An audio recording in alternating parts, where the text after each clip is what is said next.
Inihayag ni Senator J.V. Ejercito na walang reklamong inihain laban kay Senador Ronald Bato de la Rosa sa Senado. Ito ay matapos hindi nagpakita o dumalo si Senator de la Rosa sa anumang sesyon ng Senado sa nakalipas na 2 buwan.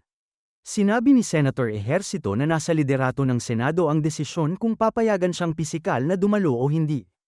Paliwanag niya, malalaman ng buong Senado ang desisyon sa oras na bumalik ang kanilang sesyon sa ika-26 ng Enero pagkatapos ng holiday break. Si Senador de la Rosa ay hindi dumalo sa anumang sesyon ng Senado mula noong ika-11 ng Nobyembre 2025. Una rito, sinimula ni Senator de la Rosa ang kanyang pagliban matapos i-anunsyo ni Ombudsman Jesus Crispin Remulla na naglabas umano ng warrant of arrest ang International Criminal Court laban sa senador dahil sa kanyang madugong anti-illegal drugs campaign noong Duterte administration. Samantala, si Senator de la Rosa ay dating Philippine National Police Chief na siyang pangunahing tagapagpatupad ng war on drugs. RD, Sir Pakanan, total nandito ka na rin lang, no? Nung mga presentation ni Governor Dolor, nandito kami, kilala niyo si Governor Dolor? RD? Good afternoon po, Mr. Chair and the distinguished honorable senators of the Senate. Yes po, I confirm, I know Governor Dolor. Nakakausap niyo po siya dahil kayo po ang regional director ng naging provincial director ba kayo or RD na kayo ng Region 4B? I am the regional director po, Your Honor. So nakakausap niyo po siya? I confirm that nakakausap ko siya as a regional director of the Region 4B Kasi on po my official capacity po. Kasi nung hearing po dito, nag-present po siya, pinakita niya yung mga ghost projects at substandard projects, no? Particularly dyan sa Oriental Mindoro, sa Nauhan, na nabanggit ko kanina, ito ay talagang swampy, talagang siguro mas familiar ka doon na itong area to, talagang matubig, no? Do you confirm na itong area to talagang mababa at matubig? Your Honor, can I confirm with my lawyer before I answer? Yes, Your Honor, I confirm that that particular river is really swampy and the flood is... Kumbaga kahit na anong lagay ng ilang semento ay buhos natin dyan, talagang hindi natin matatanggal ang baha dyan. Mismo alam ko, naalala ko noon, then Secretary of DOJ, si Ombudsman na, nagsabi na swampy town daw yung no, sa investigasyon nila, yung Nauhan. Tama ho ba? Senator JB, excuse me. Matanong ko lang, bakit ba kayo nakatalukbong? Hindi naman kayo testigo. Matanong ko lang, bakit po kailangan naka-hood kayo at saka nakatakip? Yes, Mr. Chairman, because this might set a precedent for all other witnesses we will call here. They will request that their faces be covered. He is a public government employee. Bakit siya nagtatago? And a resource person, not a witness. That was the question I was raising kanina, Mr. Chair. Hindi pala tayo nagkaintindihan. Bakit na nakatakip yung mukha ni Ginoong Pakanan? Akala ko naman, si Maria saka si Joy.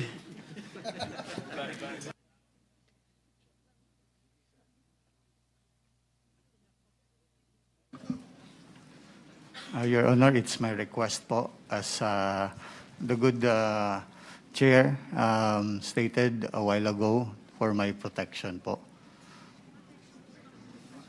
and security po. Pero nasa kulungan ka na ngayon, you're in detention right now, di ba? Aren't you in detention already? Yes po, Your Honor. Mr. Chairman, I don't see the basis for his request. I do not see it as valid. How can he? Maybe he's protecting himself from shame. Baka nahihiya siya dun sa mga kasamahan niya o kung sino kaya ayaw maipakita yung kanyang Ano talaga ang dahilan bakit kayo nakatakip? Ako, nakita ko lang isang posibleng dahilan. Baka sa future mga police lineup, makilala kayo. Is that it? Or any other reason? The main reason, Mr. Chair, I am begging the indulgence of all the good senator for my protection since the case is already pending before the Sindigan-Bayan and there's no judgment over it. So I'll be incriminated by whatever action against me.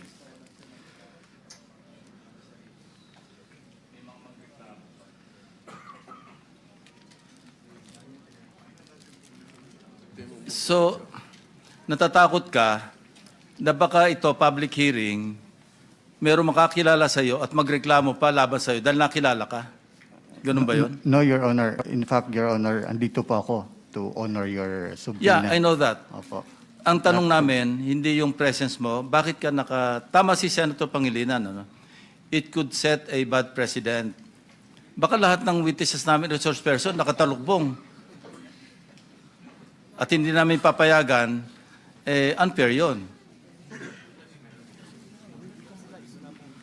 Your Honor, I will comply naman po kung ano po ang sasabihin I think, ninyo. yeah, that's the ruling of the chair. Kindly expose your face.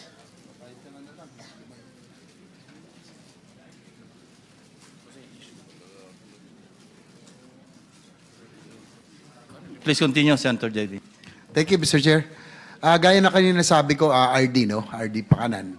Nagpunta rito si Governor Bonsdulor, may presentation siya. Pinakita niya yung mga substandard at ghost projects doon sa region, or sa kanyang probinsya. At nagkausap daw kayo dahil yung kanyang ito nireklamo. Ang sabi mo raw kay Governor Dolor ay merong kasing porsyento na napupunta sa taas kaya nagiging ghost project o naging substandard ang ilang proyekto sa iyong nasasakupan. Tama ko ba yun? Honor, again, I could confirm my lawyer before answering it.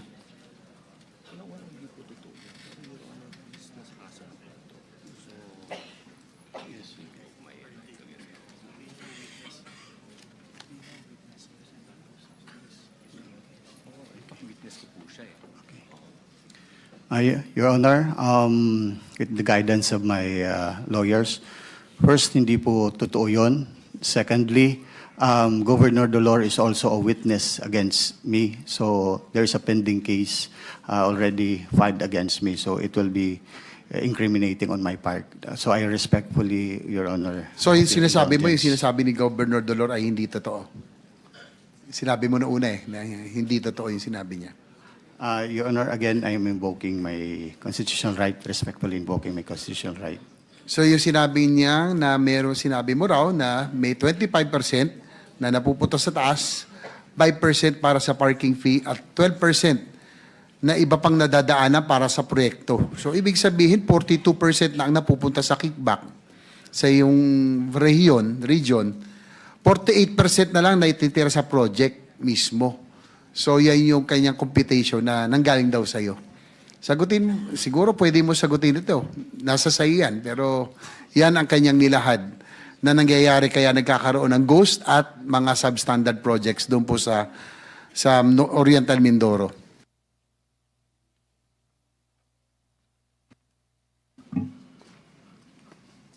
Mr. Chair, again, there's already a pending case before the Sandigan-Bayan.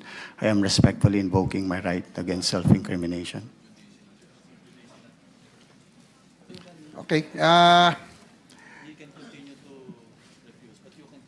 But anyway, you can continue to refuse, no? Kasi, pero sabi mo nga sub judice na yan, pero gusto ko lang tanungin, dahil ito yung nanggaling po kay Governor Dolor at sinasabing ito po yung alam nyo, no?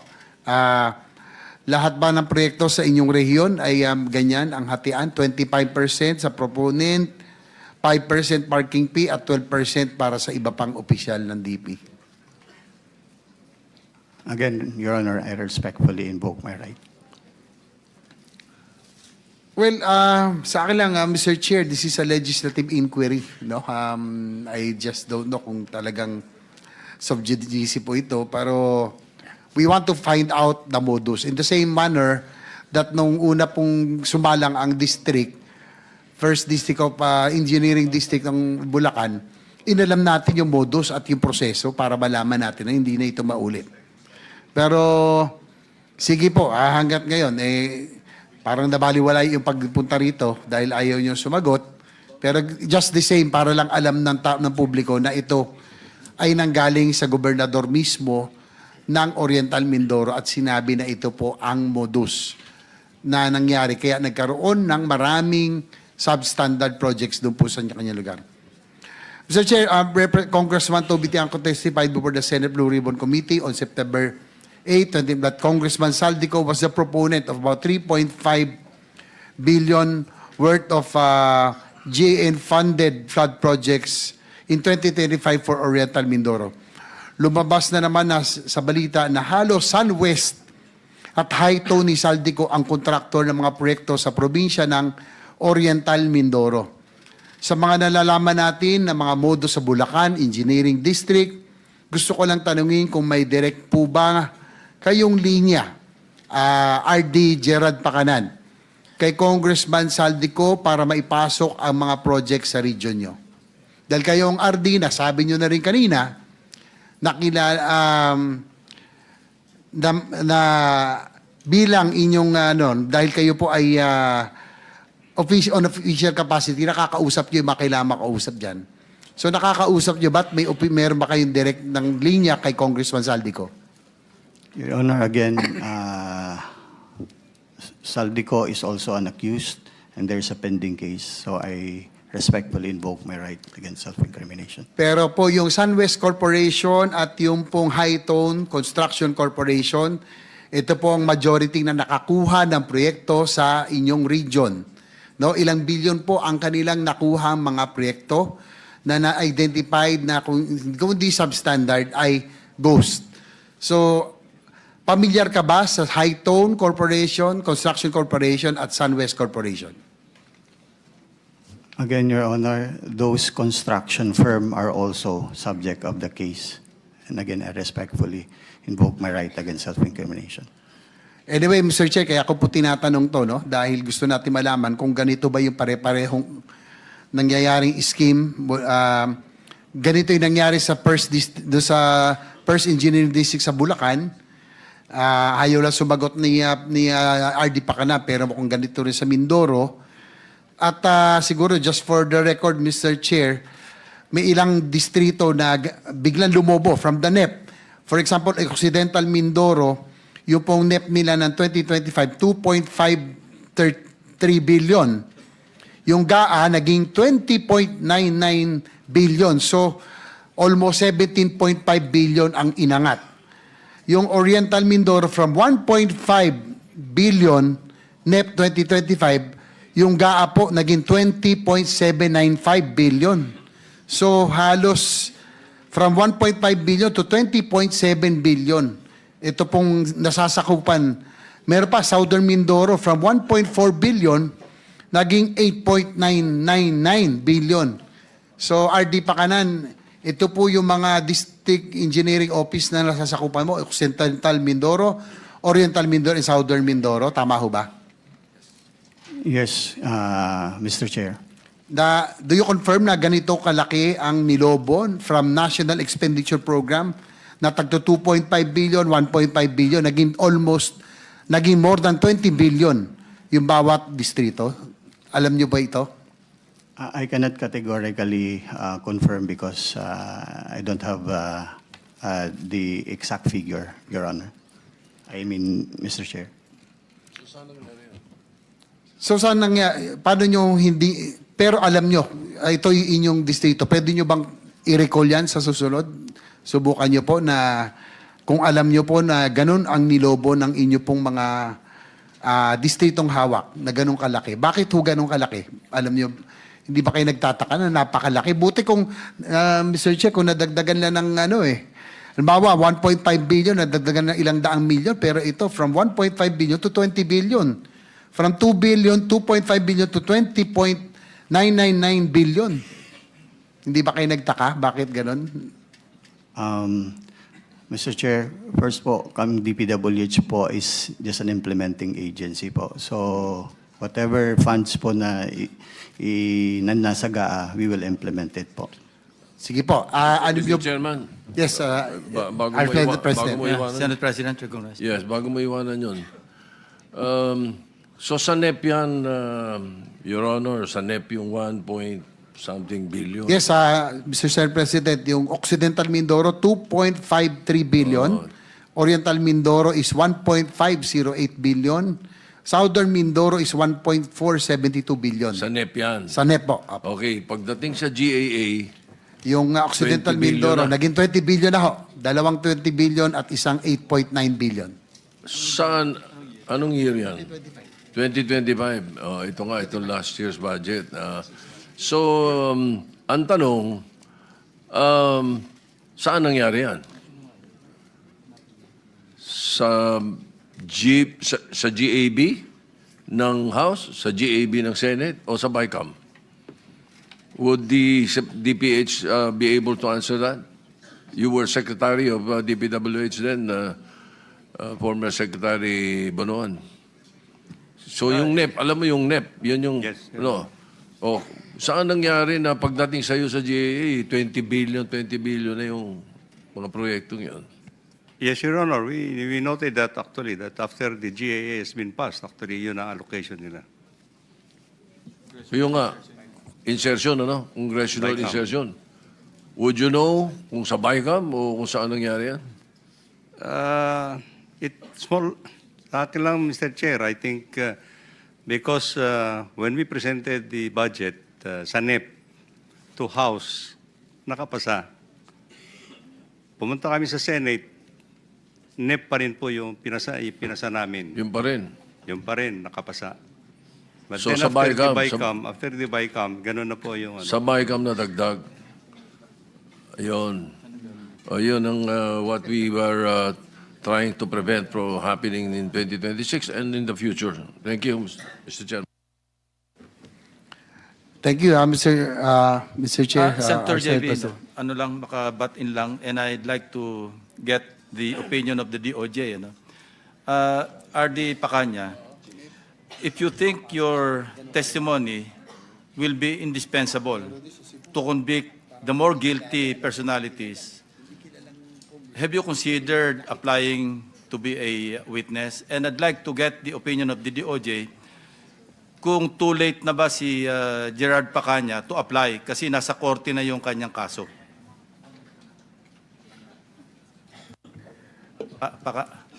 Pakanan. Yeah, Mr. Chair, this is a case which was handled and investigated by the Office of the Ombudsman. So we are not privy to the details. But if the question is if he can still apply under No, the policy question. Not necessarily pertaining to him. if a witness is already charged in court, he can still avail of the opportunity to be discharged as a state witness. But this will have to be done under a different manner. This will be done by discharge under Rule 119 of the Rules of Court. And this will have to be with the court's approval. Yung discharge po yung sa amin po kasi under the Witness Protection Program, drop ka na kaagad sa information po. Correct. And the court, it is up to the court to discharge him Yes, Your as Hon- a yes. state witness. Yes, Mr. Chair. A motion will have to be filed by the prosecution asking for the discharge with the court, and then the court will evaluate the statement of the applicant. And more often than not, basta in-applyan ng or pinetition ng prosecutor, more often than not, ina-approve ng korte, di ba? Pero your experience. Yeah, from my experience, Mr. Chair, as a general rule, yes, but there are also certain instances when the court refuses. So I think that's something that you have to think about, ano? Director, RD. If you're willing. Kasi ang habol natin dito, the more guilty. No? Kasi kung less guilty siya, at the outset, he may qualify to be discharged. Ano? Of course, the court will decide. So think it over. Unless you want to continue to cover up for anybody or desidido ka ng labanan yung kaso mo. Mr. Chairman, just a manifestation very quickly. Can he answer first? Okay. Go ahead. Mr. Chair, I appreciate your concern. Very much appreciated po. But I have to confer with my lawyers. Sleep over it. Sleep over it. Thank you po. Senator Pangilinan. Yes, Mr. Chairman, he's again covering his face. Can we instruct the resource person to remove his mask and the headgear? Let's respect the Senate, not the senators. The Senate is an institution. Thank you. Maraming salamat. Thank you, Mr. Chair, if I may continue. Tanong ko lang, no, since this is in aid of legislation, ang notorious talaga na nalaman natin talaga yung first engineering district sa Bulacan and itong Region 4B under Pakanan. Siguro, tanong ko lang kay Yusek Bernardo, ito bang, kasi may mga ilang distrito na nabanggit ko, no, titignan mo, ang lilit ng NEP nila, biglang lolobo. No, may nangyari sa Sibuyan, meron din sa ibang probinsya, na mukhang doon nagkaroon ng parking na tinatawag. So, pareho-pareho ba itong scheme na ito nangyari doon in selected districts no, na talagang lumobo? Ganito rin ba nangyari? At nandito ba yung mga substandard and ghost projects? Mr. Chair, tungkol po sa substandard projects, I cannot, wala po akong masasabi doon kasi doon po sa kalakaran ng binabanggit ko sa inyo kanina na meron pong nagbebentahan o nag-aalok ng proyekto, nangyayari po yun, yun ang pagkakaalam ko. But definitely doon po sa substandard or ghost projects, wala na po akong kwan doon hindi na po nasusubaybayan. I think that even the proponent themselves cannot track the implementation of the projects. Kasi nga po, basta na-release lang po yung pondo, meron na pong, kumbaga, nagkakaroon na po ng transaction doon, basta po na-release na yung pondo. So, whether naging ghost po yun or hindi or what, yung pong proponent or whoever, maaari po ay hindi na po nila alam yun. Yun po, Mr. Chair. So sige, huli na lang. RD, no, bago ko iwanan to, no, I still have 3 minutes. Yung high tone and yung high tone construction in Sunwest, no, familiar ka dahil ulitin ko lang, familiar ka dito sa dalawang construction corporate. Kasi karamihan or bulk, the majority of the big projects na nakakuha sa iyong region ay sa dalawang korporasyon na ito. Familiar ka sa dalawa? Your Honor, familiar ako because they are part of the top 15. But again, Your Honor, since that contractor is also the subject of the pending case against me, I respectfully invoke my right. Is also the subject of the pending case.